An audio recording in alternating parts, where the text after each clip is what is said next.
anumang oras ay maaaring tamaan ng Pilipinas ng iba't ibang natural hazard. Ngunit dahil sa ating mga dedikadong scientists at epektibong warnings, nagagawa nating ligtas at mas resilient ang ating pamayanan.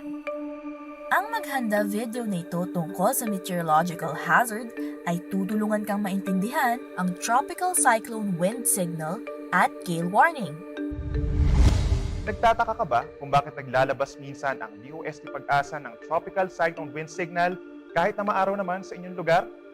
Sa kabilang banda, napapaisip ka rin ba kung bakit walang wind signal kahit sobrang lakas na ng ulan? Ang bagyo ay isang low-pressure weather system na nabubuo sa ibabaw ng karagatan na may bahagyang mataas na temperatura. Ito rin ay may defined circulation.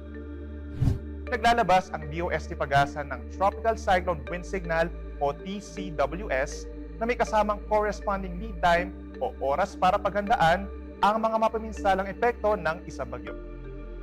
Tandaan, ang TCWS ay babala para sa epekto ng hangin sa inyong lugar at hindi para sa ulan. Kasabay ng World Meteorological Day celebration noong March 23, 2022, nilabas ng DOST Pag-asa ang ilang mga pagbabago sa kanilang tropical cyclone wind signals. Isa na rito ang pagbabago ng threshold sa pagbibigay definisyon sa kategorya ng bagyo na super typhoon. Ibinaba na ngayon sa 185 km per hour ang lakas ng hangin na taglay ng bagyo bago tawaging super typhoon kumpara sa dating 220 km kada oras sa lumang pamantayan. Kahit-tulad na ito ng mga warning system na ginagamit ng ibang meteorological agencies ng ibang bansa, kagaya ng Japan, Taiwan, Hong Kong at USA. Kasabay nito ang ilan ding pagbabago sa 5 levels ng TCWS na corresponding sa 5 kategorya ng mga bagyo. Tropical Cyclone Wind Signal Number 1. Itinataas ang Wind Signal Number 1 kapag inaasahan sa isang lugar ang hangin na may lakas na 39 hanggang 61 km per hour sa susunod na 36 na oras. Katumbas ito ng 1.5 araw na lead time bago maramdaman ang ganito kalakas na hangin sa isang lugar. Katulad ng isang tumatakbong bisikleta ang hangin na ito at napakababa o wala pang gaanong inaasahang banta sa buhay o ari-arian ang ganito kalakas na hangin. Pwede mag-issue ng wind signal number 1 mula sa pinakamababang kategorya ng bagyo, ang tropical depression. Tropical Cyclone Wind Signal Number 2. Wind Signal Number 2 naman ang itinataas sa isang lugar kapag inaasahan ng lakas ng hangin mula 62 hanggang 88 km per hour sa susunod na 24 oras. Katumbas ng hangin ito ang isang tumatakbong motorsiklo sa karaniwang bilis o average speed at posible magdulot ang ganitong hangin ng minor to moderate threat to life and property. Posible rin magkaroon ng storm surge o daluyong ng bagyo sa mga baybaying dagat. Maaari lamang mag-issue ng wind signal number 2 para sa tropical storm o mas mataas pang kategorya. Tropical Cyclone Wind Signal Number 3. Itinataas naman ang wind signal number 3 sa isang lugar kapag inaasahan sa susunod na 18 oras ang hangin na may lakas mula 89 hanggang 117 km per hour. Kasing bilis nito ang isang sasakyan sa expressway at maaari na itong magdulot ng moderate to significant threat to life and property. Posible din ang storm surge. Asahan ang wind signal number 3 para sa severe tropical storm o mas mataas pa na kategorya.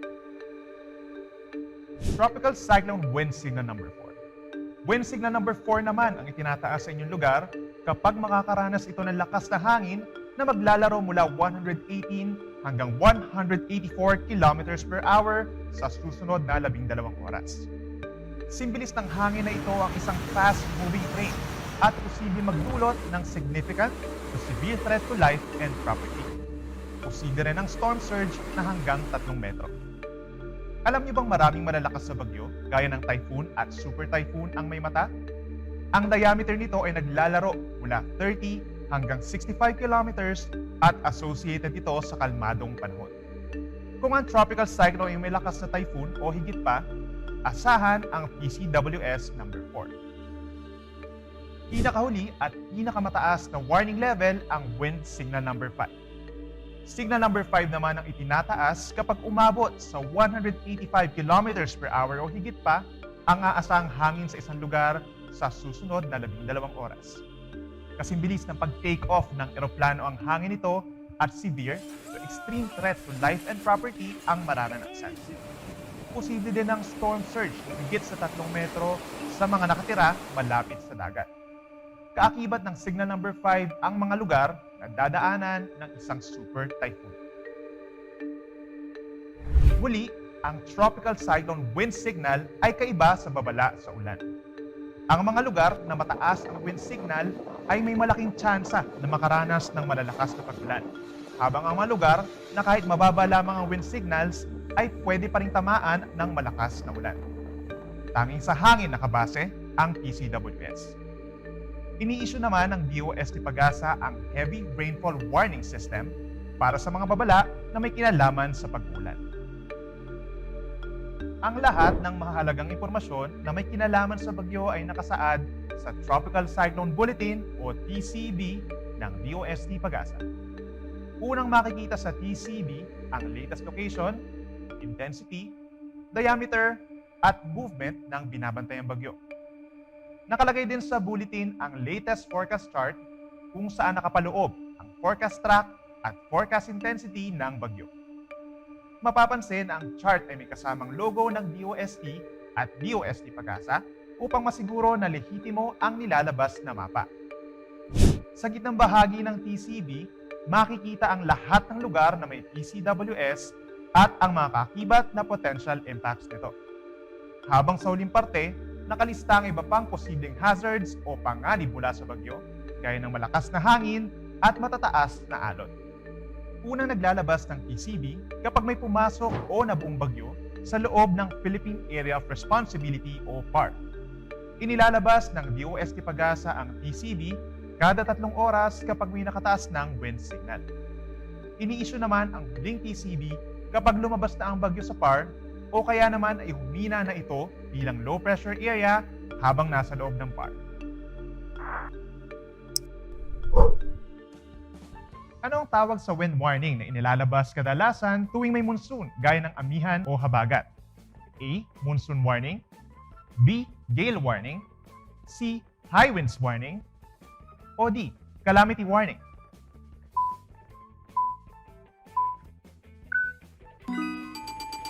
Ang tamang sagot, B. Gale warning. Maliban sa mga tropical cyclone, may mga pagkakataon ding ang hangin sa bansa ay umaabot ng gale force strength o sobrang malakas. Gaya na lang tuwing may southwest monsoon o habagat at northeast monsoon o amihan. Dito pumapasok ang pag-issue ng gale warning.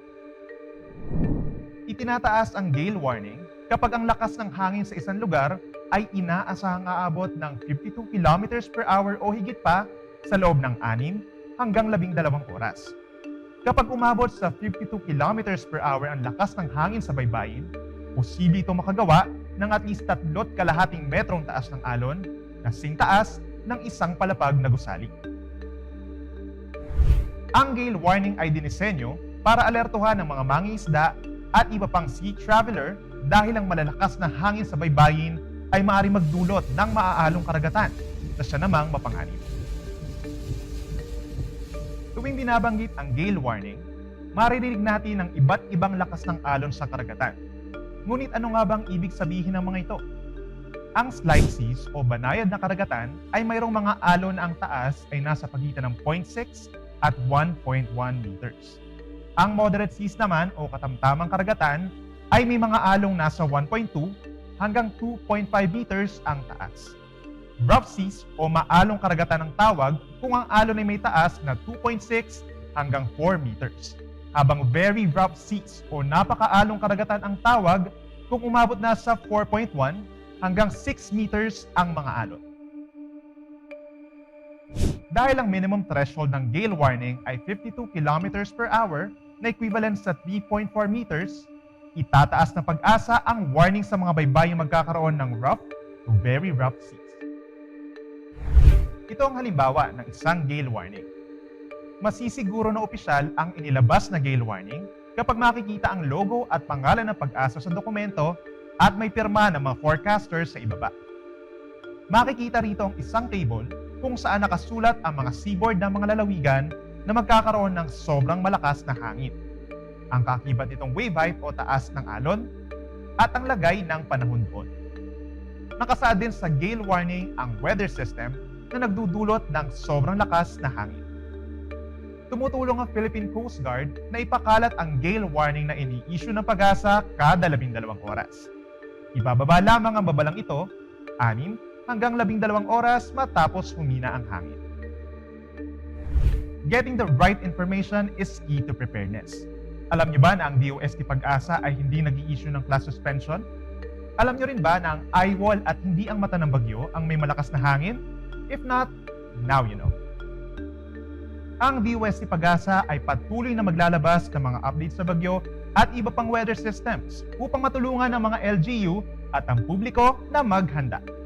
Ugaliin makinig at magbasa ng aming mga warning at bulletin at makipag-ugnayan rin sa inyong lokal na Disaster Risk Reduction and Management Office kung kinakailangan. With inclusive and sustainable actions, everyone can be empowered to rise up to the challenges. Thunderstorm and heavy rainfall warning system. Noong 2009, nakaranas ang Metro Manila at karatig na lugar ng malawakang pagbaha dulot ng malalakas na ulan na dala ng Bagyong Ondoy. Batay sa DOST Pag-asa, mahigit 6 na metrong lalim ng tubig dahil sa 12 oras na tuloy-tuloy na pag-ulan ang naranasan sa mga nabanggit na lugar. Ito ang dahilan na nagtulak sa ahensya upang bumuo ng isang rainfall warning system. May dalawa itong bahagi, ang thunderstorm warning system at ang heavy rainfall warning system. Unahin natin ang thunderstorm warning system. Kapag nababanggit ang thunderstorm, malimit na tanong ng ating kababayan tuwing may biglaang paglakas ng buhos ng ulan at matinding hampas ng hangin, ito ba ay dala ng isang bagyo? Ang sagot, hindi. Ang mga biglaang pagbuhos ng malalakas na ulan ay dala lang ng isang localized thunderstorm. Ang thunderstorm ay isang local weather system na may sukat na 5 hanggang 20 kilometro ang laki at tumatagal ng hanggang 2 oras. May 3 yugto ang ebolusyon ng thunderstorm. Ang unang yugto ay tinatawag na cumulus stage kung saan ang mga cumulus clouds ay patuloy na lumalaki pataas dahil sa dami ng moist air na inaangat sa ulap. Hanggang makarating ito sa mature stage, kung saan nararanasan ang malalakas na pagulan, magkidlat at kulog, malakas na bugso ng hangin at paminsan-minsang may hail o buhawi. Kapag naibuhos na ng thunderstorm cloud ang lahat ng ulan nito, tutungo na sa ikatlong yugto na tinatawag na dissipating stage, kung saan unti-unting humihina ang pag-ulan hanggang sa matapos ito. Bagamat sandali lamang ay tinatagal ng isang thunderstorm, maaari pa rin itong makapaminsala at makapagdulot ng pagbaha. Isang halimbawa nito ay ang naganap na thunderstorm na nagdulot ng mabigat na trapiko sa Kamaynilaan at bahang umabot na hanggang baywang sa mga kalsada ng E. Rodriguez at G. Araneta sa Quezon City. Noong 2021 naman, may naganap na trahedya sa Katmon, Cebu dahil sa biglaang pagtaas at malakas na pag-agos ng tubig sa ilog dahil sa thunderstorm sa tuktok ng Tinogban Falls. May pagkakataon na ang isang thunderstorm ay nagiging severe kapag malakas ang buhos ng ulan, may malalakas na bugso ng hangin at matinding kidlat na kadalas ay tumatagal ng 30 minuto. Malaki rin ang posibilidad na magkakaroon ng hail, buhawi at downburst. Isang halimbawa nito ay ang downburst na nangyari noong June 2022 sa Santa Cruz, Maynila. Ang downburst ay ang napakalakas na hangin na mula sa severe thunderstorm cloud. Maikukumpara ang lakas nito sa hangin ng bagyo o buhawi na pwedeng makapagpagalaw ng tricycle at makapagpatumba ng puno. Dahil sa kakibot nitong dami ng buhos ng ulan, nagkakaroon ng zero visibility na nagiging sanhi ng pinsala. Dahil dito, binuo ng DOST Pag-asa ang thunderstorm warning system. Ang thunderstorm warning ay nahati sa 3 level. Una ay ang thunderstorm information kung saan maliit ang tsansa na may mabuong thunderstorm sa loob ng 12 oras. Ang ikalawa naman ay ang thunderstorm watch kung saan mataas ang tsansa na may mabuong thunderstorm sa loob ng 12 oras. Maaari pa rin magkaroon ng outdoor activities, ngunit paghandaan ang posibleng thunderstorm. Ang thunderstorm information at thunderstorm watch ay inilalabas tuwing alas 10 ng umaga at alas 10 ng gabi. Ang ikatlong level naman ay ang thunderstorm advisory, kung saan may nakikitang thunderstorm base sa radar at satellite na maaaring makaapekto sa isang lugar. Ang isang thunderstorm advisory ay tumatagal ng 2 oras. Ngunit ito ay ina-update kung kinakailangan dahil sa bilis ng development ng isang thunderstorm. Samantala, naglalabas ng final thunderstorm advisory kapag wala nang makikitang thunderstorm na maaaring makaapekto sa isang lugar. Sa anong yugto ng thunderstorm nararanasan ng malalakas na ulan at mas malakas na hangin na may kulog at kidlat? Letter A, cumulus stage. Letter B, mature stage. Letter C, dissipating stage. O letter D, lahat ng nabanggit. Ang tamang sagot, letter B, mature stage. Ang ikalawang bahagi ng rainfall warning system ay ang heavy rainfall warning. Ang heavy rainfall warning ay inilalabas kapag may inaasahang patuloy na pagbuhos ng malakas na ulan na maaaring magdulot ng malawakang panganib na dulot ng synoptic weather system.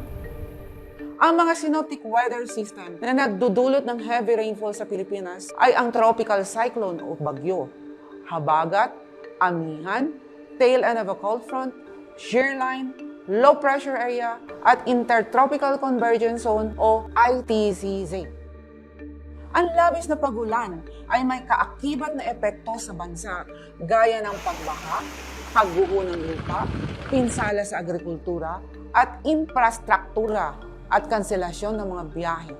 Maaari rin itong makapahamak sa buhay ng tao, hayop. Isang halimbawa ng heavy rainfall na dulot ng habagat ay ang nangyari noong July 2021 kung saan mahigit 45,000 katao ang dinala sa mga evacuation center sa mga rehiyon ng Cordillera, Central Luzon, Metro Manila, Calabarzon, Mimaropa at Western Visayas. Matatanda ang hinagupit din ng Bagyong Pablo. Noong December 2012, ang maraming lalawigan sa bansa, lalong-lalo na sa Mindanao. Ang malalakas na pag-ulan at kaakibat nitong impacts ay nakaapekto sa mahigit 6.2 milyong katao habang 36.95 billion pesos naman ang halaga ng pinsala. Ang susunod ay ang iba't ibang level ng color-coded heavy rainfall warnings. Tandaan na magkakaiba ang threshold ng bawat warning sa bawat rehiyon at probinsya ng Pilipinas. Ang rainfall advisory ay inilalabas kapag moderate to at times heavy rains ang maaaring asahan. Ito ang pinakamaliit na panganib sa lahat ng level. Ang yellow rainfall warning ay tinataas kapag ang lakas ng ulan ay posibleng magpabaha sa mga lugar na malapit sa ilog o sapa. Sa warning na ito, community awareness ang kailangan. Maging mapagmatsyag o alerto sa malakas na pag-ulan na mangyayari pa lamang sa loob ng 3 oras. Ito ay maaaring magtuloy-tuloy.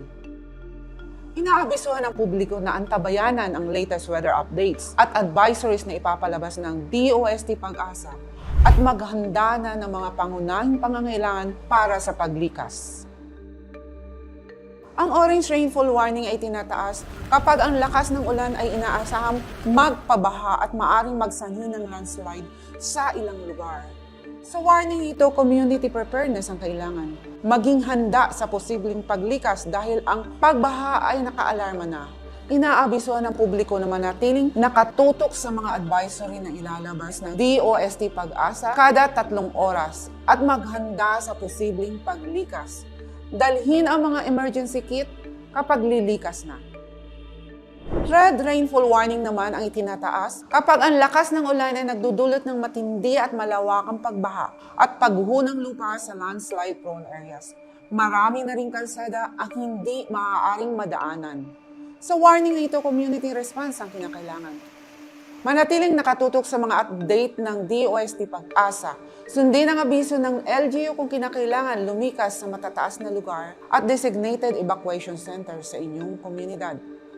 Anumang oras ay pwedeng mag-issue ng heavy rainfall warning, habang tuwing ikatlong oras naman ay naglalabas ng update sa mga color code rainfall warning. Naglalabas din ng termination of heavy rainfall warning kapag humihina na ang pag-ulan. Ibig sabihin nito, humihina na din ang impact nito na dala ng mga synoptic weather system sa mga apektadong lugar. Manatiling updated sa latest advisories at bulletin sa website, official Facebook page, at Twitter account ng DOST Pag-asa. Taon-taon nakararanas ang ating bansa ng pagbaha at pagguho ng lupa na sumusubok sa ating kahandaan sa matinding pag-ulan. Tunay ngang mapanganib at mapangmasala ang labis na pag-ulan at kidlat-kulog. Ang patuloy na pagsubaybay sa thunderstorm at heavy rainfall warning system ng DOST Pag-asa at ang angkop na paghahanda sa mga mapanganib kaakibat ng mga weather systems na ito ang ating magiging sandata sa pagiging isang empowered, ligtas at disaster-resilient na Pilipinas. Ang flood forecasting and warning system.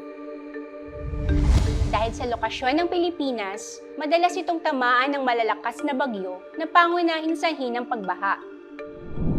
Ang baha ay isang uri ng natural na kalamidad na maaaring magdulot ng pagkawala ng buhay at malawakang pinsala sa mga ari-arian at kritikal na infrastruktura.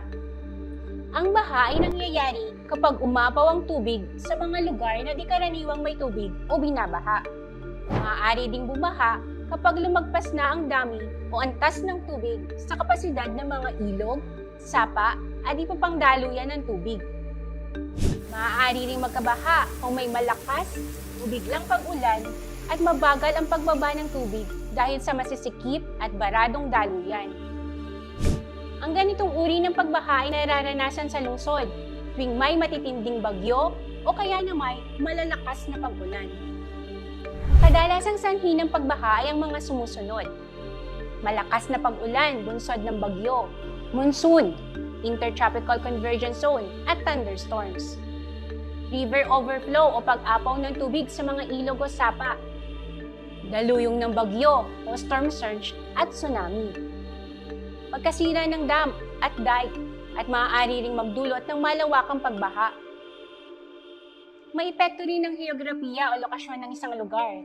Malimit makaranas ng pagbaha ang mga lugar na matarik o steep slope at malapit sa bundok at ilog o sapa o floodplain at mga sementado o asfaltadong daanan. Mayroong iba't ibang uri ng baha na naranasan sa bansa. Ito ay nahahati sa iba't ibang kategorya, depende sa lokasyon at duration o panahong itatagal ng baha. Una ay ang fluvial o river flooding. Ang river flooding ay ang pag-apaw ng mga ilog kung saan ang mga sobrang tubig ay umaagos sa pangpang at magbabang lugar. Kadalasang naapektuhan nito ang mga lugar malapit sa ilog at karaniwang klase ng pagbaha ay tumatagal ng ilang oras o ilang araw. Ang ikalawa ay ang fluvial o surface water flooding. Ang pagbahang ito ay resulta ng labis na pag-ulan kung saan nagdudulot ito ng sobrang pagkabasa ng lupa o soil saturation na nagiging sanhi upang hindi na maabsorb ang sobrang dami ng ulan. Maaari din mangyari ito kung limitado na ang kakayahan ng drainage system na saluhin o i-contain ang dami ng ulan. At ang ikatlo ay ang coastal flooding. Ito ay ang pagtaas ng tubig sa baybayin dahil sa storm surge o tsunami. Ang pagbahang ito ay maaaring makapanira ng mga tahanan at iba pang infrastruktura na malapit sa karagatan. Ito ay kadalasang tumatagal ng 6 na oras. Isa pa sa mga nabanggit na uri ng pagbaha ay nakadepende sa duration o tinatagal nito. Sa ilalim ng duration ay ang mga sumusunod. Rapid onset floods o flash flood. Ito ay maaaring mangyari sa loob ng 1 hanggang 6 na oras makalipas ang malakas na pag-ulan. Karaniwang dulot ito ng matinding pag-ulan dala ng thunderstorm. Ang ganitong klase ng pagbaha ay mapanganib dahil ito ay biglaan o mabilis na nangyayari. Slow onset floods naman ang nararanasan sa mas mahabang panahon. Maaari itong tumagal ng ilang linggo o ilang araw. Ang ganitong klase ng pagbaha ay dulot ng mabagal at dahan-dahang pagtaas ng tubig sa mga ilog o sapa. Ito ay hindi gaanong mapanganib dahil may sapat na oras para tayo ay makapaghanda. Sa kauna-unahang pagkakataon sa kasaysayan, naranasan ng mga Pilipino ang pinakamapinsalang pagbaha na kilala sa tawag na Great Philippine Floods of 1972. 4 na magkakasunod na bagyo, ang Edeng, Gloring, Isang, at Waning ang tumama sa iba't ibang bahagi ng Luzon sa loob ng humigit kumulang 1 buwan. Ito rin ang dahilan para umapaw ang tubig sa mga ilog ng Pampanga at Agno River basins na nakapagpalubog sa mga bayan at lalawigan sa Luzon na tumagal ng halos 2 buwan. Nasa halos 700 katao ang nasawi at hektaryang taniman ang nasira. Isa pa sa di malilimutang kalamidad na nangyari sa bansa ay ang pagtama ng Bagyong Ondoy noong 2009 na nagpabaha sa malaking bahagi ng Metro Manila.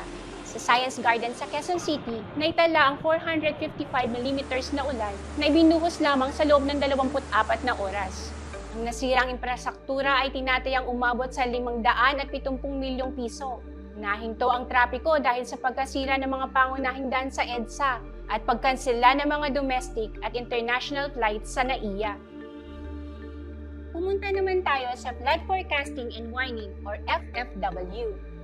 Ito ay ang serbisyong binibigay ng DOST Pag-asa sa publiko para protektahan ng mga tao mula sa baha sa pamamagitan ng pagmonitor, pagtaya o forecasting, at pagpapalaganap o dissemination ng mga impormasyon hinggil sa pagbaha gaya ng flood bulletin, general flood advisory, dam discharge warning, at iba pang katulad na impormasyon. Mayroong 3 bahagi ang flood forecasting and warning. Una ay ang monitoring. Dito ay minomonitor ng mga flood forecaster ang tinatayang pag-ulan at pagtaas ng level ng tubig gamit ang mga rain gauges at water level sensors. Kalawang bahagi naman ay ang forecasting. Ang mga flood forecaster ay nag-i-issue ng river basin hydrological forecast para sa telemetered river basins at general flood advisory para sa mga poorly gauged or ungauged river basins. Ang hydrological forecast ay pinalalabas para sa mga specific major river basins sa bansa at major dams sa Luzon. Nakasaad dito ang date and time of issuance, observe at forecast rainfall sa susunod na 24 na oras, at expected hydrological response ng mga basin. Ang General Flood Advisory naman ay tinuturing na pinakasimpleng uri ng flood bulletin. Inilalabas ito ng Pag-asa 2 beses o mahigit pa upang malaman ng publiko kung may inaasahang pagbaha at mapaghandaan ito. Naglalaman ito ng kasalukuyang panahon, forecast rainfall, mga ilog na maaaring umapaw dahil sa pag-ulan, at mga dapat gawin ng mga concerned agencies para maging ligtas ang kanilang mga mamamayan. At ang ikatlong bahagi ay ang dissemination. Ang DOST Pag-asa ay nagbibigay ng abiso sa mga katuwang ng ehensya tuwing may kalamidad, gaya ng Office of the Civil Defense at ang kanyang mga regional offices, mga kukulang provincial, city, municipal disaster risk reduction and management offices, gayon din ang mga partner at monitoring agencies tuwing may inaasahang pagbaha, gaya ng National Power Corporation, National Irrigation Administration, National Water Resources Board, at Department of Public Works and Highways. Anong assessment levels ang sinusunod ng DOST Pag-asa tuwing may baha? A. Alert Alarm Critical. B. Ready Set Up Go. C. Prepare Stand Attack. O D. Think, Plan, and Act.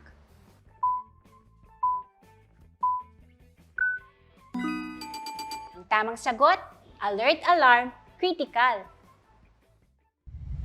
Mayroong 3 assessment levels na ginagamit ang DOST Pag-asa sa pagdetermina ng level ng ilog. Una, ang alert. Kapag ang level ng tubig sa ilog ay nasa 40%, nangangahulugan ito ng awareness. Pinapayuhan ng mga residente na nasa mababang lugar at malapit sa ilog na posibleng magkaroon ng pagbaha sa kanilang lugar sa loob ng 24 na oras. Pangalawa ay ang alarm. Nangangahulugan ito ng preparedness at nasa 60% na ang level ng tubig sa mga ilog. Ibig sabihin, nakamba na ang pagbaha. At ang panghuli ay ang critical. Dito ay kinakailangan na ng response.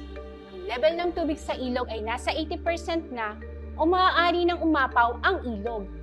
Pinapayuhan ng mga residente na lumikas na at magtungo na sa matataas na lugar o tinalagang evacuation center.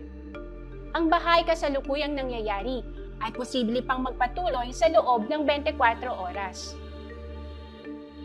Isa rin sa inilalabas na impormasyon sa ilalim ng flood forecasting and warning para sa dam operation ay ang dam update at dam discharge warning.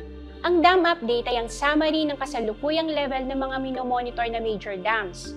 Ito ay nilalabas isang beses sa isang araw tuwing alas 6 ng umaga.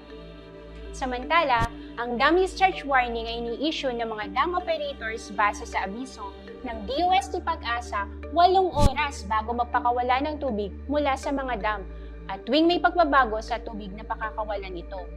Naglalaman din ito ng impormasyon gaya ng lagay ng panahon, forecast rainfall, oras, numero ng gate na bubuksan at ang dami ng pakakawalang tubig. Ilan sa mga halimbawa ng major dam na binabantayan sa Luzon ay ang Bingat ang Buklaw sa Benguet, San Roque sa Pangasinan, Magat sa Isabela, Pantabangan sa Nueva Ecija, at Angat Dam sa Bulacan. Manatiling nakamonitor sa mga pinalalabas na advisory at bulletin ng DOST Pag-asa sa website, official Facebook page at Twitter account.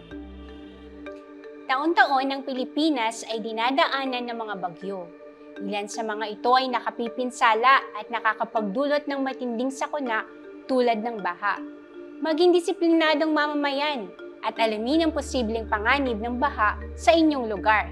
Maging maalam at makibahagi sa mga aktibidad ng inyong komunidad ukol sa pagbaha tulad ng community-based flood early warning system at information education campaign at mga flood drills.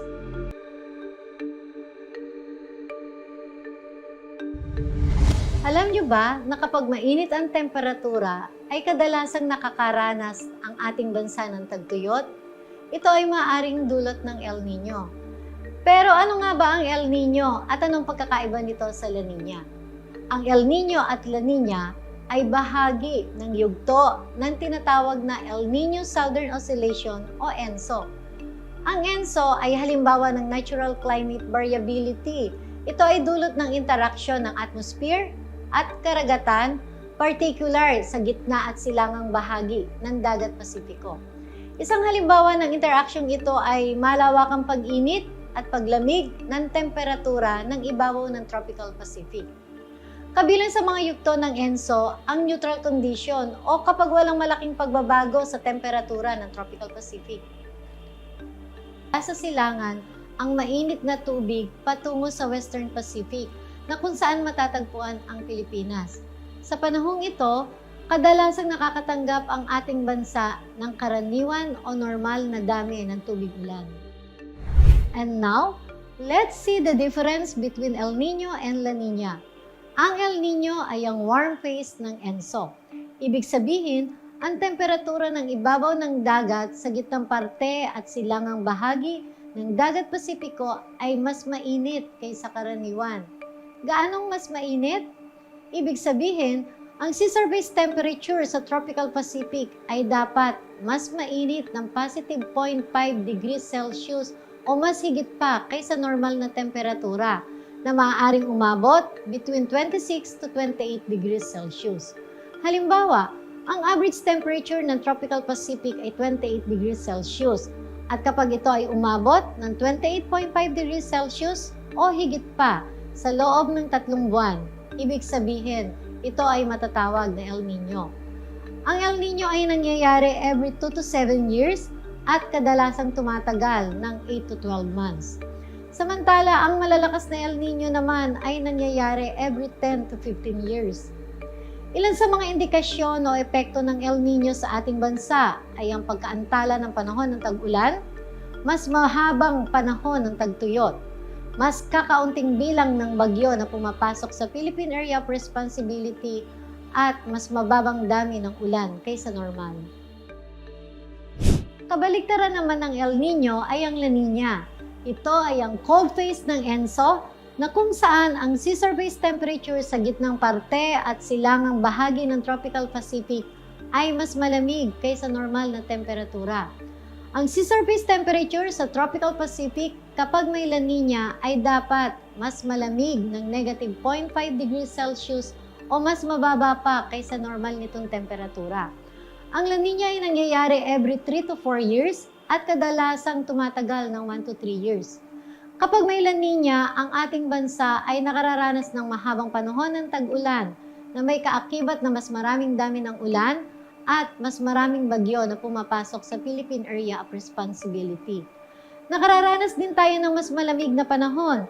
Ibig sabihin, medyo mas malamig ang ating amihan season kapag may La Nina.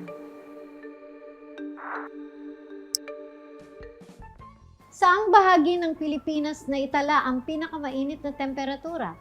A. Pasay City, Metro Manila. B. Tuguegarao, Cagayan. C. Dagupan City, Pangasinan. O D. Muñoz, Nueva Ecija. Ang tamang sagot, B. Tuguegarao, Cagayan, kung saan umabot ang temperatura ng 42.2 degrees Celsius noong 1969 at ito ay taon na may El Nino. Sa pangkalahatan, isa sa mga bansang pinakaapektado ng El Nino at La Nina ay ang Pilipinas, na ang pangunahing industriya ay ang pagsasaka at pangingisda. Halimbawa sa agriculture sector, hindi natutuloy ang paglaki ng mga halaman dahil sa stress na dulot ng init kapag may El Nino. Nagkukulang rin ang supply ng tubig para sa irigasyon, hydropower generation at domestic water supply. Noong 2015 to 2016 El Nino, umabot sa 16 na bilyong piso ang pinsalang dulot ng tagtuyot. Samantala, tuwing may La Nina, maaari tayong makaranas ng pagbaha at pagguho ng lupa, dulot ng malalakas na pag-ulan. Ang DOST Pag-asa ay may mandato ng pagdedeklara ng El Nino at La Nina sa Pilipinas sa ilalim ng DOST Pag-asa ENSO Alert and Warning System.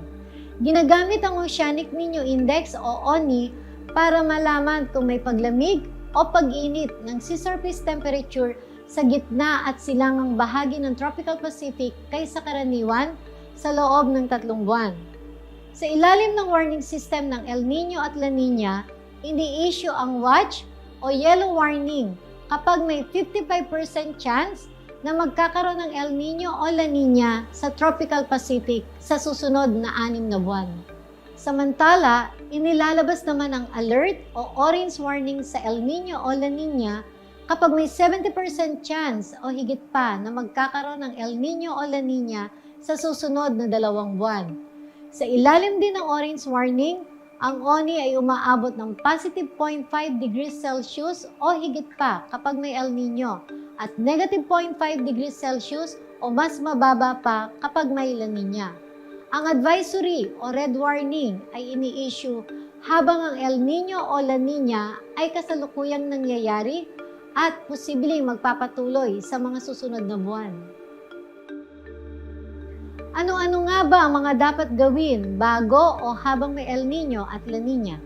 Sa ilalim ng DOST Pag-asa ENSO Alert and Warning System, mayroong mga recommended action and response para dito. Katulad sa isang runner na naghahanda sa kanyang pagtakbo, El Nino or La Nina Watch asks you to be prepared and aware. Ilan sa mga paghahanda na dapat nating gawin? Halimbawa, sa ilalim ng El Nino o La Nina Watch, patuloy na tumutok sa mga update ng DOST Pag-asa para sa corresponding adjustment and intervention ng bawat apektadong sektor. gaya ng pakikipag-ugnayan ng mga LGUs sa kanilang mga magsasaka at iba pang stakeholders para sa mga dapat gawing pagresponde. Maglista o mag-inventaryo ng mga reserbang binhi at mga materyales sa pagtatanim at agrichem para sa posibleng paglaganap ng peste at sakit. Sa mga panahong ito, ay naglalabas ang DOST Pag-asa ng Monthly Climate Assessment and Outlook, gayon din ng press statements. As the runner sets to run, the El Niño or La Niña alert asks you to take early action. Patuloy pa rin na tumutok sa mga update ng DOST Pag-asa, Local Disaster Risk Reduction and Management Office at local news bulletins. At hikayatin ang mga nasasakupan na makiisa sa local measures ng LGUs upang mabawasan ang impact ng El Niño at La Niña. Mahalaga ring isipin ang anticipatory actions bago pa man mangyari ang kalamidad.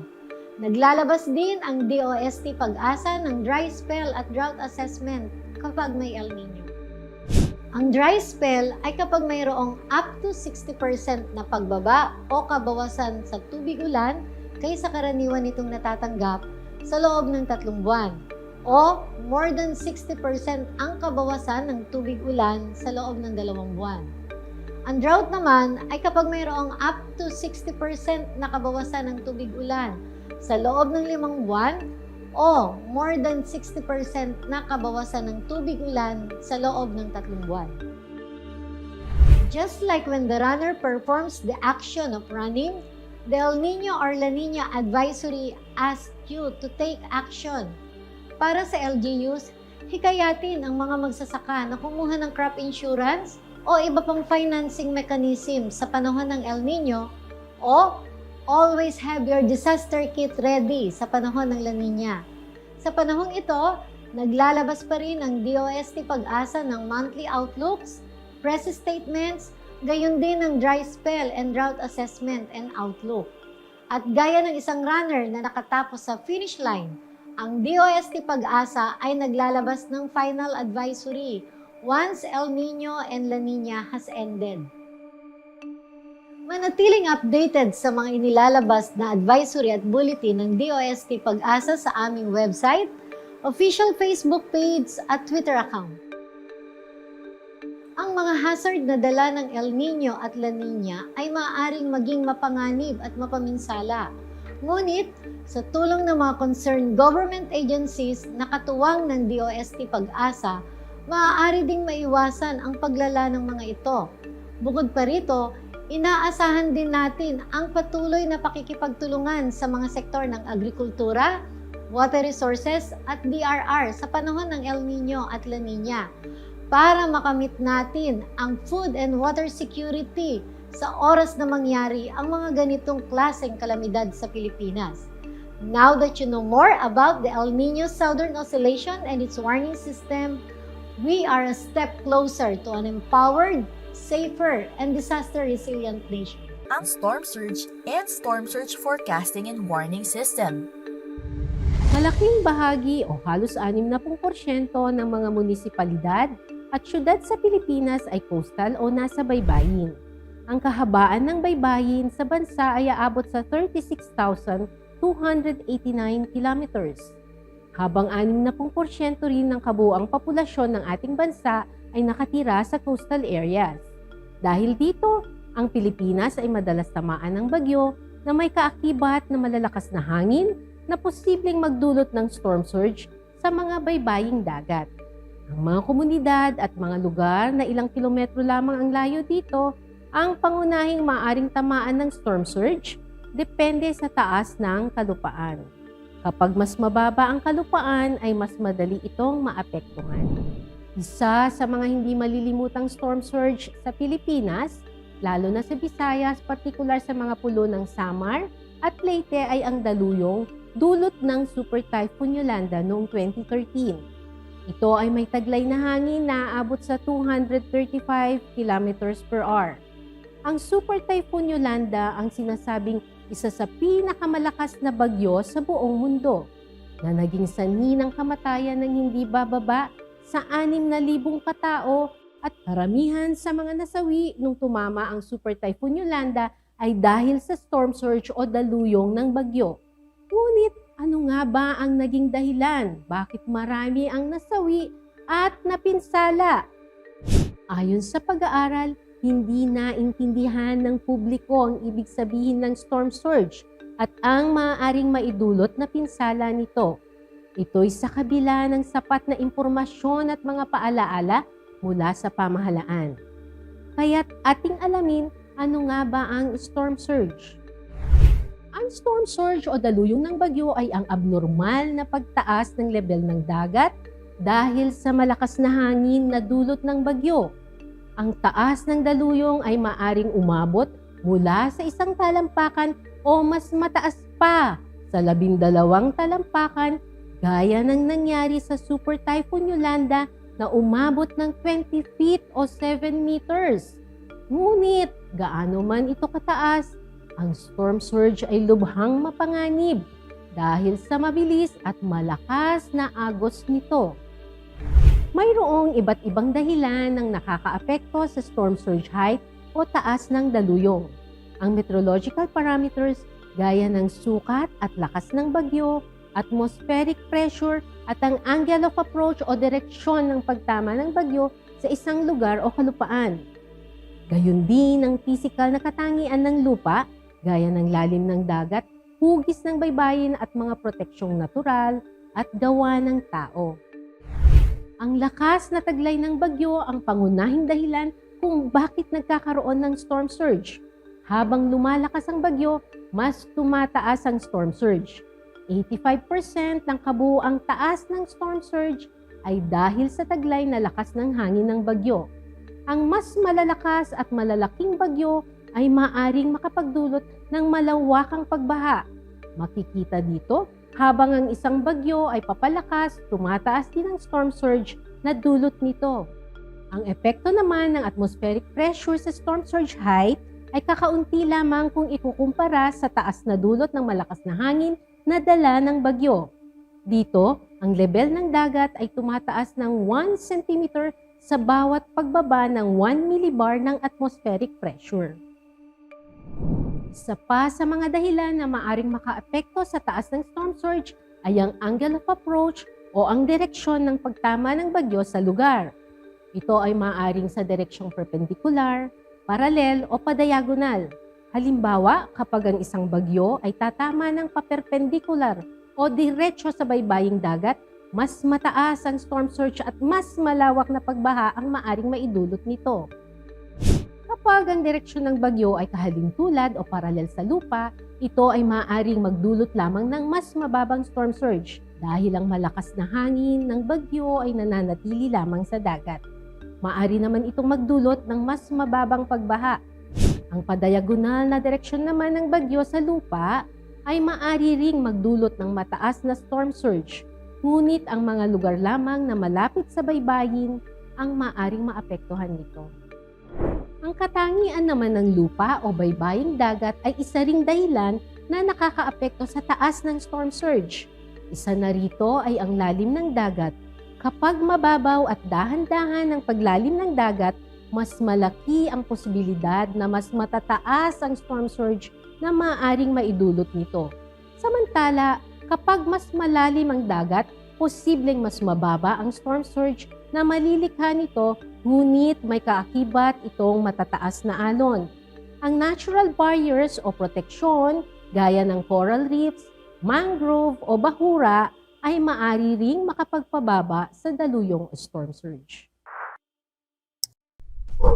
Ano ang tawag sa advisory na inilalabas ng DOST Pag-asa? 48 oras at 24 na oras bago ang storm surge. Letter A, storm surge water and storm surge well.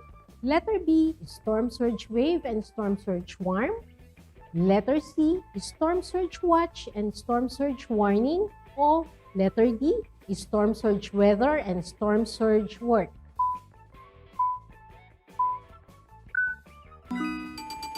Ang tamang sagot ay letter C, storm surge watch and storm surge warning. Kapag ang bagyo ay maaring magdulot ng storm surge, ang DOST Pag-asa ay nagbibigay ng babala ukol sa daluyong ng bagyo. Ito ay ang Storm Surge Warning System. Mayroong dalawang kategorya ang Storm Surge Warning System, ang Storm Surge Watch at ang Storm Surge Warning. Ang Storm Surge Watch ay inilalabas kapag may posibleng mangyaring moderate to high risk storm surge sa susunod na 48 oras. Habang ang Storm Surge Warning ay ini-issue kapag may maaaring mangyaring high risk na storm surge sa susunod na 24 na oras. Dito, pinapayuhan din ang mga residenteng nakatira sa mga baybayin at mabababang lugar na lumikas o lumipat sa matataas na lugar.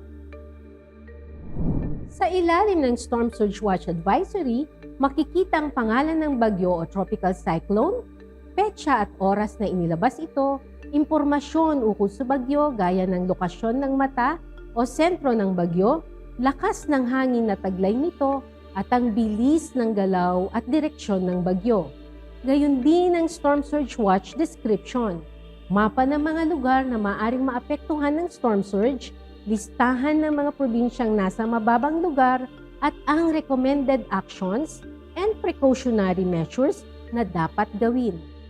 Gaya sa Storm Surge Watch, ipinapakita rin sa Storm Surge Warning ang mga sumusunod: pangalan ng bagyo o tropical cyclone, petsa at oras na inilabas ito, impormasyon ukol sa bagyo gaya ng lokasyon ng mata o sentro ng bagyo, lakas ng hangin na taglay nito, at ang bilis at galaw at direksyon ng bagyo. Gayon din ang Storm Surge Warning description. Nakasaad din dito ang mga probinsya at munisipalidad na maaring maapektuhan ng storm surge at ang taas nito na maaring maranasan. Nakalagay din dito ang posibleng impact na maaring mangyari sakaling tamaan ng storm surge at ang dapat gawing aksyon. Ang Storm Surge Watch at Storm Surge Warning ay karaniwang inilalabas at ipinapakita sa pamamagitan ng mapa at tabulated form. Gumagamit ang DOST Pag-asa ng color-coded warnings para mas mabilis maunawaan ng publiko ang mga babala. Sa ilalim ng yellow warning, posible ang storm surge na may taas na 1 hanggang 2 metro. Dito kansilado na ang anumang uri ng gawaing pandagat at pinapayuhan rin ang publiko na umiwas na lumapit o magpunta sa dalampasigan at paghandaan ang posibleng paglikas o evacuation. Sa orange warning naman, posible ang daluyong na may taas na higit sa 2 metro hanggang 3 metro. Dito ay kansilado na rin ang anumang uri ng gawaing pandagat at kailangan ng lumikas na mga residente mula sa mabababang lugar malapit sa baybaying dagat. Sa ilalim ng red warning, 3 metro o higit pa ang inaasahang taas ng storm surge.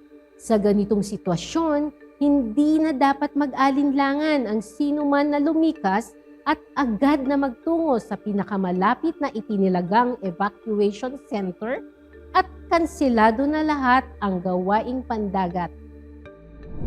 Manatiling nakamonitor sa mga ipinalalabas na advisory at bulletin ng DOST Pag-asa sa website, official Facebook page at Twitter account, kaugnay sa storm surge at sumunod sa pamahalaan. Ang storm surge ay maaring magdulot ng matataas at malawakang pagbaha. Ito ay maaring makapaminsala o makapagwasak ng mga kabuhayan, ari-arian at higit sa lahat maging dahilan ng pagkasawi ng mga tao. Tandaan, pinakamainam pa ring sandata laban sa anumang sakuna ang pagiging maalam at handa. Ay tutulungan kang maintindihan ang impact-based forecasting and warning system. Sa pagdaan ng panahon, marami ng advancements ng mga technologies and numerical models na mas nakatutulong mapabuti ang inilalabas ng mga forecast and warnings. Pero sa kabila ng improvements ng mga forecast and warnings na ito, bakit may mga pagkakataon na hindi positibo ang kinalalabasan nito? Noong 2013 halimbawa, accurate ang inilabas ng mga informasyon sa forecast and warnings ng Pag-asa sa lahat ng mga posibleng tatamaan ng Bagyong Yolanda or mas kilala sa international name na Haiyan. Ngunit, marami pa rin ang mga napinsala at namatay. Sadya bang hindi naintindihan ng mga tao ang mga forecast and warnings na ito? Or talagang underestimated lang ang impacts? Kaya naman, hindi naging wasto ang mga paghahanda ng mga tao. Mayroon tayong dalawang basic issues sa early warning services. Una, may kahirapan minsan makakuha o maintindihan ang mga inilalabas na mga warning messages. At pangalawa, kulang ang kaalaman sa paghahanda matapos matanggap ang mga warnings na ito. Ito ang dahilan kung bakit isinusulong ngayon ng World Meteorological Organization o WMO ang Impact-Based Forecasting and Warning System o mas kilala bilang IBF para matugunan ang mga isyu hinggil sa early warning services. Sa IBF, nais nito isalin ang mga technical meteorological thresholds patungong potential impact sa isang lugar upang maging mas epektibo ang pagtugon. Sa paradigm shift na ito, binabago ngayon ang impormasyon mula sa ano ang magiging panahon patungong ano ang maaaring gawin ng panahon. Dapat nating maintindihan na ang isang meteorological threshold ay parang isang domino na may kaakibat na panganib o tinatawag nating cascading hazard. Kaya naman, mahalagang malaman natin ang mga potential impacts sa pamamagitan ng pagtukoy ng mga primary hazard at ang iba pang kaakibat na panganib na makakasama sa mga tao. Ito ngayon ang gagamitin natin sa pagbuo ng tinatawag natin risk-based warning para mas maging mahusay pa ang pagtugon ng mga lokal na pamahalaan at maging handa rin ng mga tao sa maaaring epekto nito.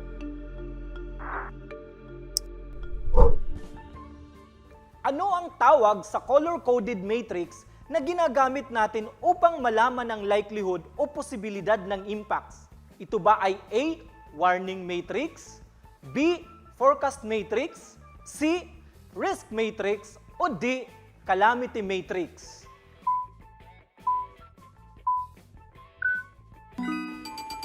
Ang tamang sagot ay letter C. Risk matrix. Sa IBF, gumagamit tayo ng tinatawag na color-coded matrix para magbigay ng mga impormasyon tungkol sa posibleng impacts ng isang panganib. Ang pagtukoy ng mga posibleng epekto nito ay nakasalalay ngayon sa kakayahan ng isang forecaster na mag-interpret ng numerical models at iba pang meteorological analysis sa pag-interpret ng high-impact weather events in terms of timing, location, at intensity. Posible nating malaman ang impact sa isang lugar gamit ang topografiya, demografiya, at impormasyon sa exposure ng mga tao at ari-arian. Sa pagbuo ng IBF sa Pilipinas, mayroon tayong tinatawag na 6 Ps. Una, people. Ito ay ang mga forecaster, researchers, at mga local stakeholders gaya ng DRRM officers at decision makers. Sila ang mga key player sa pagbuo ng impact-based forecasting and warning system. Pangalawa, partnership. Mahalaga ang linkage at collaboration para masiguro natin na tama ang direksyon na tinatahak natin at iisa lamang ang pagkakaunawa natin tungkol sa IBF. Pangatlo, probability of loss. Ito ay ang pag-estima ng mga epekto sa pamamagitan ng risk assessment gamit ang mga impormasyon tungkol sa hazard, exposure, and vulnerability para matukoy natin ang mga socio-economic losses. Pangapat, platform. Isang visualization tool ang gagamitin para suportahan ang mga desisyon sa pagbuo ng forecast at warning sa IBF kasama ang mga models at risk information. Panglima, phenomenon. Tinutukoy nito ang science-based approach sa pagtataya ng mga high-impact weather event sa tulong ng mga sophisticated numerical models at meteorological technologies. Pang-anim at panghuli, publicize. Ito ang malawakang paggamit ng mga communication channel para ipalaganap natin ang mga impormasyon at masiguro natin na makaaabot ang mga warning messages na ito sa mga malalayong lugar. Magkakaugnay ang lahat ng 6 Ps upang maging matagumpay ang implementasyon ng impact-based forecasting and warning system. Kung ang isa sa mga ito ay magkaroon ng problema, maaari itong maging dahilan ng pag-malfunction ng buong IBF system. Tuloy-tuloy ang pakikipag-ugnayan natin locally and internationally para masiguro nating maayos ang pagbuo ng IBF natin. Sa katunayan, ilang trainings na at workshops, pati mga consultative meetings na kasama ang mga local and international partner ang isinagawa upang mapalakas pa natin ang ating kapasidad at mapalalim pa ang ating technical na kaalaman sa IBF. And of course, masiguro natin ang commitment at aktibong pakikibahagi ng mga local partners natin. Nakapag-establish na rin tayo ng mga iba't ibang impact tables sa severe wind at heavy rainfall sa pamamagitan ng mga serye ng mga pagsasanay kasama ang ating mga local partners. Nakapagbuo na rin tayo ng standard operating procedures sa iba't ibang warning lead times. Para makagawa ng isang risk-based warning, kailangan natin makapagsagawa ng isang komprehensibong risk assessment na may pinagsama-samang impormasyon tungkol sa hazard, exposure, and vulnerability. Ilang parameters ang kailangan nating i-consider dito, gaya na lamang ng population data, vulnerability, infrastructure, traffic, land use, topography, at iba pa, para matukoy natin ang mga lugar na makakaranas ng mga matitinding impact, halimbawa na lamang mula sa malalakas na pag-ulan.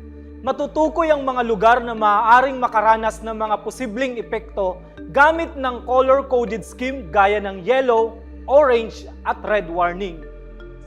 Sa pilot testing, ang IBF ay palaging nagsisimula sa pag-aaral ng global at regional scale science para matukoy natin ang mga large-scale drivers to predict high-impact weather events.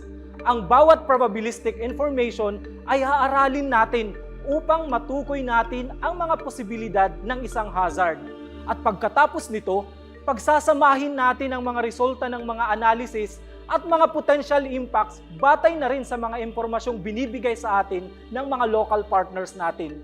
Pagdidesisyonan natin ang risk level batay sa isang risk matrix at pagkatapos nito ay bubuo tayo ng isang babala na ipapakalat natin sa iba't ibang LGU para i-validate nila ang mga babalang ito. May katumbas na response ang mga kulay na nasa color-coded warning system natin. Ang yellow ay be aware o maging maalam. Ang orange ay be prepared o maging handa. Habang ang red ay take action o umaksyon na. Pagkalabas ng warning na ito, magsasagawa ng validation at assessment ang iba't ibang LGUs sa pamamagitan ng kanilang Disaster Risk Reduction and Management Offices. Maraming benepisyo ang naibibigay ng implementasyon ng IBF gaya na lamang sa Makati City. Unti-unti nilang isinasama ang IBF sa kanilang local early warning system para mapabuti ang maagang aksyon at desisyon ng kanilang mga nasasakupan. Sa katunayan, nung tumama ang Typhoon Ulysses, nakapagbahagi sila ng mga impormasyon tungkol sa mga posibleng epekto nito. Significant ang tulong nito sa pagpapabuti ng response actions ng mga tao at local disaster management. Patuloy pa rin nating pinaguhusay ang mga impact tables, standard operating procedures, pagsasagawa ng mas marami pang case studies, pagkakaroon ng mga legal agreement sa pagitan ng Pag-asa at mga stakeholders natin sa iba pang lugar. I-improve pa po natin ang ating IBF visualization platform, pagsasagawa pa ng mas maraming capacity building initiatives para sa mga technical personnel at local partners, pagtatayo ng mga impact data library at pagkumpleto ng ating IBF guidebook. Malayo na po ang narating natin, ngunit marami pa tayong gagawin upang mas mapahusay pa natin ang IBF at tuluyang maging operational ang sistemang ito.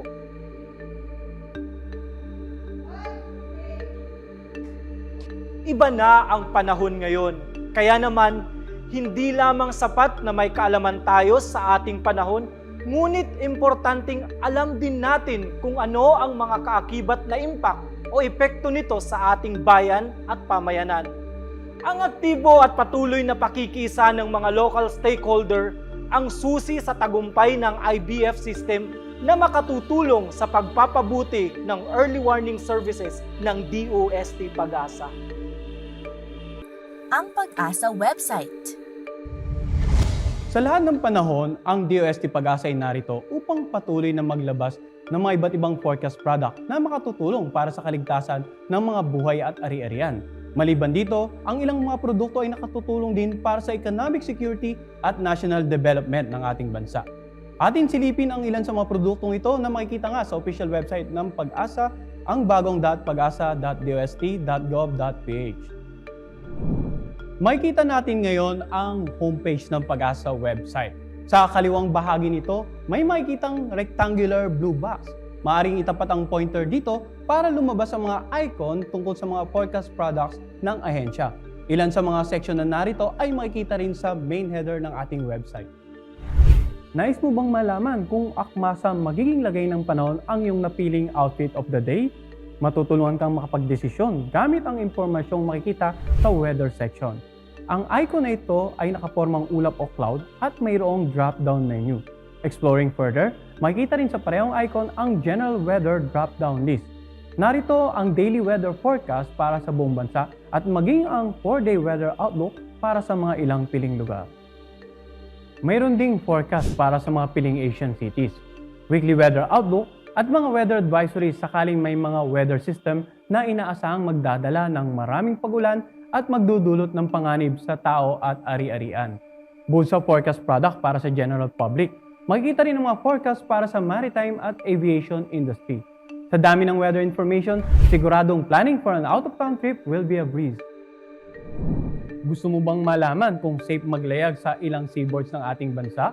Sa gale warning section na nasa marine drop-down menu, makikita ang forecast tungkol sa lagay ng panahon at pag-alon ng mga karagatan sa iba't ibang seaboards ng ating bansa. Kadalasang inilalabas ang gale warning tuwing monsoon season o kung may bagyong nakakaapekto sa ating bansa.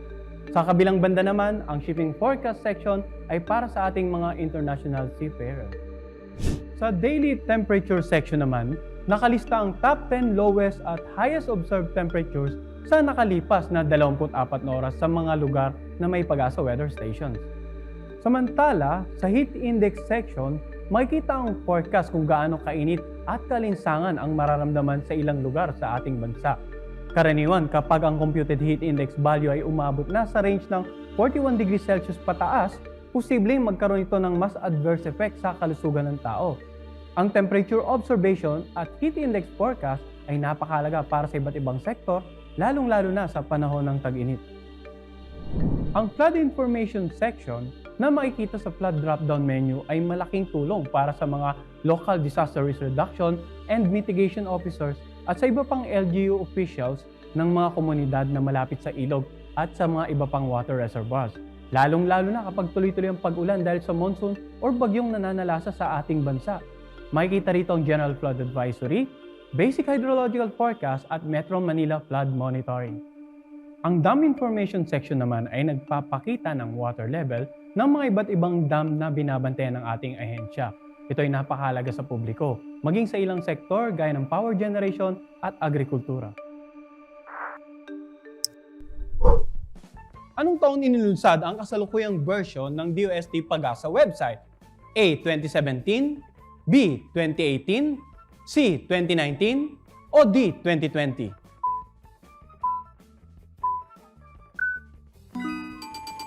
Ang tamang sagot, B. 2018. Sa tuwing may binabantayang bagyong Pag-asa, makikita sa drop-down menu ng Tropical Cyclone section ang iba't ibang tropical cyclone-related forecast products, gaya ng Tropical Cyclone Advisory at Tropical Cyclone Bulletin. Ang mga produktong ito ay ginagamit na basehan ng disaster preparedness at mitigation undertakings ng national at local governments tuwing may bagyong nakakaapekto sa ating bansa. Pinakikita naman sa climate section ang mga forecast product tungkol sa climatic conditions na maaaring maimpluwensyahan ang dami ng ulan na matatanggap ng bansa. Maaaring niyong i-download ang latest El Niño at La Niña advisories sa El Niño at La Niña section. Paano naman ang localized forecast sa inyong lugar? Ang regional forecast section ang nagbibigay ng forecast sa mga lugar na nasasakupan ng 5 Pag-asa Regional Services Divisions. Local language ang ginagamit nila sa paggawa at pagpapalaganap ng forecast sa pamamagitan ng print at broadcast media. Malaki ang naitutulong ng Meteogram para sa mga interesadong malaman ang hourly weather situation sa isang lugar na mayroong DOST Pag-asa Station. Pinakikita sa section nito ang graph ng hourly forecast ng mga iba't ibang weather parameters gaya ng ulan, temperatura, maging ang lakas at direksyon ng hangin base sa latest Weather and Research Forecast Model o WRF na pinatatakbo ng ahensya. Pero paano naman minomonitor ng DOST Pag-asa ang mga iba't ibang weather systems gaya ng mga bagyo na nagsisimula pa lamang mabuo sa karagatang Pasipiko? Ang latest satellite image na makikita sa kanang bahagi ng webpage ay nagpapakita sa atin ng bird's eye view ng mga posibleng lagay ng panahon base sa mga binabantayang kaulapan na karaniwang associated sa mga small or large-scale weather systems. Sa pamamagitan ng latest satellite images, nagkakaroon tayo ng clear, concise, and accurate representations of how these weather events are unfolding. Ilan lamang ang mga ito sa mga major sections ng DOST Pag-asa website. Sana ay nakatulong ang video na ito para mas lalo niyong maintindihan kung paano ito gagamitin sa paghanap ng mga forecast products at iba pang weather and climate information na kailangan ninyo. Tunay ngang iba na ang panahon ngayon. Ngunit sa tulong ng science and technology, tools gaya ng DOST Pag-asa website at ang patuloy niyong pagtangkilik sa mga impormasyon na mula sa eksperto, kayang-kaya nating gawin na mas handa sa mga weather-related na sakuna ang Pilipinas. That's it! Ang pananatiling ligtas at resilient ng ating komunidad ay nakasalalay sa ating pagiging alerto at sa aksyong akma sa mga babala mula sa ating mga eksperto.